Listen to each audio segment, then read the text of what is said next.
Good afternoon, everybody. All right, we have our first question from James. Gus, you see the run defense. You just watch the tape. Does anything need to change schematically, or I guess what do you view as like best option going forward to I guess turn the tide? Right. I think that, we have a responsibility to kind of talk through this, not only with our team, but just here, and I think, first of all, give Green Bay credit. It's a challenging offense. There's some eye control issues, a lot of shifts and motions and things like that. So that was it. What the issue is not just one thing. There's a few things, right? And it starts with me as a play caller, getting us in the right call, executing the call, things like that. I take full responsibility for that. I think also, though, you got to look at there's a bust on a play. There's a missed tackle on a play. So there's a few things that we looked at that said, all right, it's a shared responsibility.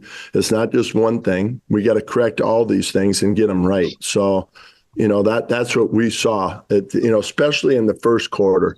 The first quarter was about as poorly as you can play, I think. It wasn't very good. Obviously, they had a lot of explosives, and it was on the perimeter. And we had to settle down a little bit.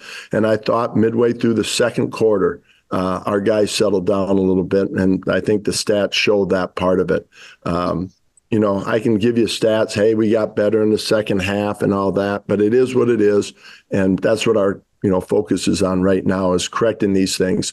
And it always comes back to fundamentals and execution. And we just got to execute better. And then one quick follow up with DeForest, being helped off and crutches in the locker room. If he has to miss time, I guess, what would that mean for this team? Well, first of all, what does he mean to the team? And then how do you, I guess, adjust if he has to miss? Sure. Well, I mean, he means a great deal to us, right? He's a strong presence in that D-line room, and not only the D-line, but the whole defense. I mean, they look to him, they see him on the field, they have great trust in him and know that, he's going to play his tail off. So that part of it, hopefully we get good news and we can move forward with it. If not, then, we'll have next guys up, Tommy and Taven and Raekwon and Grove, and we'll utilize those guys and position them where they have a chance to succeed. Nate? I guess I think what people are so alarmed by is just that it happened 2 weeks in a row. We just haven't seen this group get run over 2 weeks in a row quite like that. So from your spot, is there a pride issue here? Is it an effort issue? Wait, how does it go to where you guys seem like you're on alert to fix it and then it happens again? Right. Well, I do think, like I said, go back and, to say Green Bay is a tough run scheme and things like that, and the eye control, I think our guys were thinking, shoot, is Willis going to keep it? Is it going to be an option? Is it going to be, are they going to attack the perimeter with them? There's probably a lot of things going through their heads just because we didn't have a lot of film on them. And, some of the things they did initially, like I said, the eye control was an issue. But you're right. It still comes back. You say, Gus, what's the answer? Well, I'm a big believer in you see what you coach. And right now they're not playing very good. So we've got to get it right as a coach. And if you're not demanding it, you're accepting it. And that's what the conversation was yesterday in the meeting, was these things need to get right. And there's accountability throughout. I'll take the shared responsibility. They have to take shared responsibility, and together we get it done. And it's a long season, and sometimes through challenging times like this, it can bring you close together. And hey, you earn the opportunity to rush the quarterback by stopping the run, and we haven't earned that opportunity yet. Joel? Gus, with Taven and Tommy, both of those guys have generally profiled more as penetrators, pass rushers. Do they have stuff they need to get better at from a run standpoint? I thought inside on the inside style of runs. Now, again, like I said, the misfits and things like that. But as far as the D line, like a guy like Tommy and Taven, I thought they held up pretty good. I mean, you can imagine there's 52 runs or whatever it was, and there's probably 47 of them were double teams, on them. And so that's some heavy work right there. I thought for the most part, they held up pretty good, and they did a good job. They used good technique. Their pad level was low, and they strained. So that was, I don't know if I could have said that last year about Tommy. And I think this year he's done a better job in there.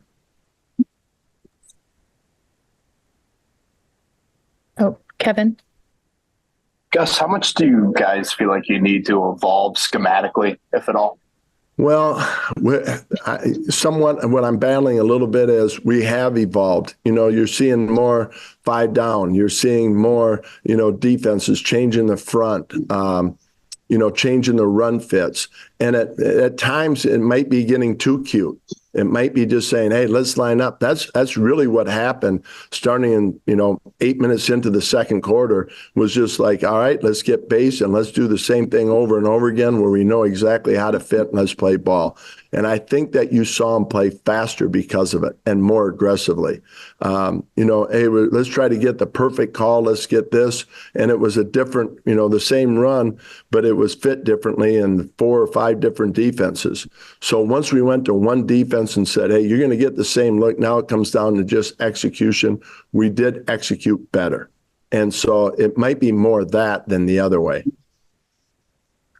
Stephen? Hey, Gus.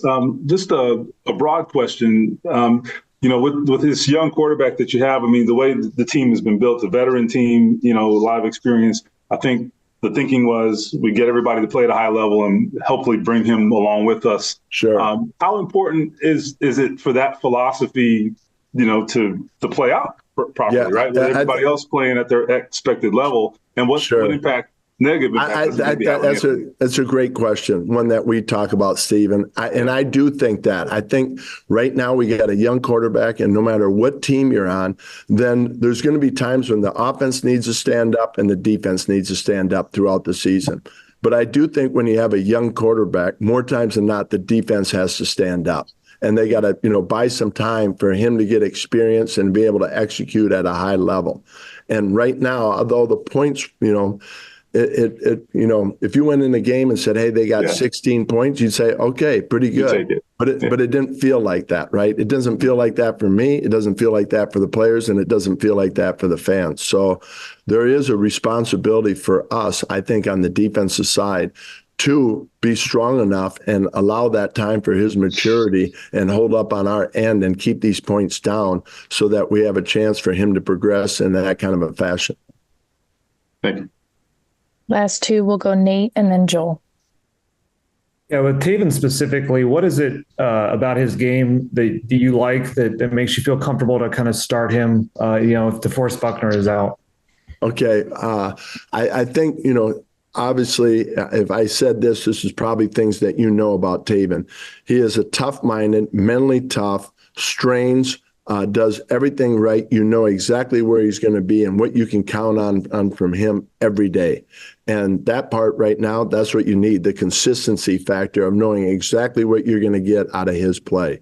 So, we can count on that. He's a swing guy. He can play nose. He can play 3. So he gives us flexibility, and he plays both of them, at a consistent level. And last question, Joel. What have you seen from your linebackers so far, Gus?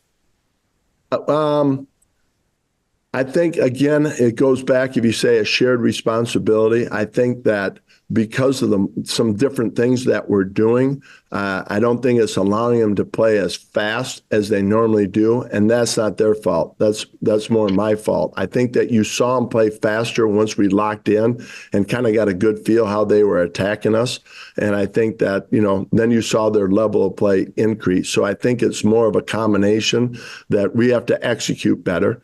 And they gotta make the tackles and be on the right fits. But I do think that it slowed down for him as the game went on. Great. Thanks so much, Coach. Appreciate it. Okay. Thank you.